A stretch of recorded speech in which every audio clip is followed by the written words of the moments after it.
লেডিও therapy মনে করেন আমার ঘুরাইতে ঘুরাইতে 8 মাস অনেক রোগী অনেক অবস্থা মরার মতো হয়ে গেছে। আমার লোক নাই, আমি সুবিধা পাই নাই হাসপাতালে বলতে রেডিওথেরাপির ডেট ঘুরাই ঘুরাই দেওয়ার কারণে আমার বাবার এখন এমন অবস্থা, পুরা মুখে মানে সমস্যাটা ছড়াই গেছে। তাহলে এইসব হসপিটালের গাফিলাতির কারণে তো এরকম। অথচ আমার কাছে রেডিওথেরাপির ডেট পাওয়ার জন্য আমাকে কাছে 7,000 টাকা চাইছিল, মানে ওই রেডিওথেরাপির রুমে এক সিস্টার। হ্যাঁ, পরে আমি দেই নাই, পরে আমি এই হসপিটালের রাকিব স্যার ধানমন্ডি বসে ওই জায়গায় ভিজিট দিয়ে দেখাইয়া পরে ওনার মাধ্যম দিয়ে রেডিওথেরাপি ডেট পাইছি। এর আগে কোনো ভাবেই মানে ডেট ওই টাকা চাই, টাকা ছাড়া মানে স্যারের মাধ্যম দিয়ে টাকা ছাড়াই মানে তাও 5 মাস ঘোরার পরে রেডিওথেরাপি ডেট পাইছিলাম। মাঝখানে হসপিটাল ভর্তি হয়েছিলাম, অথচ বিনা ভাড়ার বিছানা খালি, অথচ আমাকে কেবিন মানে টাকা দেওয়া হয় 400 কয় টাকা জানো প্রত্যেক দিনের বেড ভাড়া দিয়ে আমি 9 দিন হসপিটাল ভর্তি। যেমন আজকে আমি আসছি এই যে গ্যাস্ট্রোলিভারে ডাক্তার দেখাইতে, শুধু আমাকে একটা সিটি স্ক্যান দিয়েছে, আজকে দেখাইছি সামনের মাসের 23 তারিখ আমাকে ডেট দিছে। অথচ ওই জায়গায় লোক আছে যাদের ওনারা মানে গেছে সোমবারের দিন ডেট পাইছে।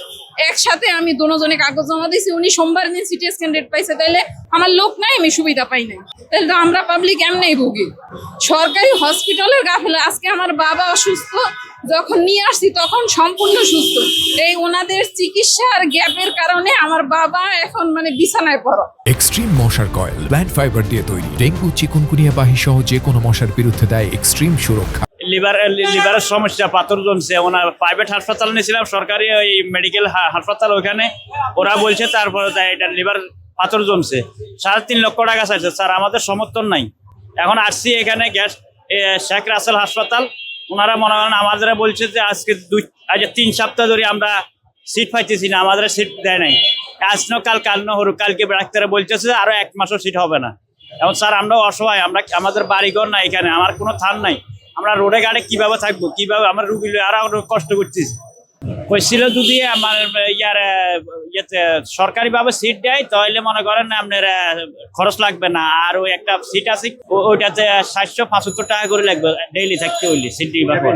কেবিন সমস্যা দেখেন, আমার রুগী বেশ টিউমার ছিল, কেন দেওয়ার পরে রুগী আমার অপারেশনে ভর্তি করাইছে, ভর্তি করার অপারেশন হয়েছে, হওয়ার পরে ডিলিট দিছে, কইছে যে লেডিও থেরাপি দিতেই।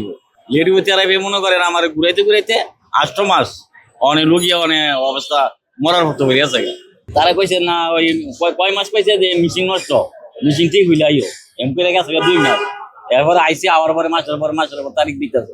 মনে করেন বাথরুম 2টা আছে, একটা সিটকারি নাই, একটা নষ্ট নোংরা হয়ে থাকে, মানুষ যাইতে পারে না পেশাব করতে। এই সমস্যার অভাব নেই, আপনারা গিয়ে তো একটু খুঁজে মুজে বাইর করতে পারেন।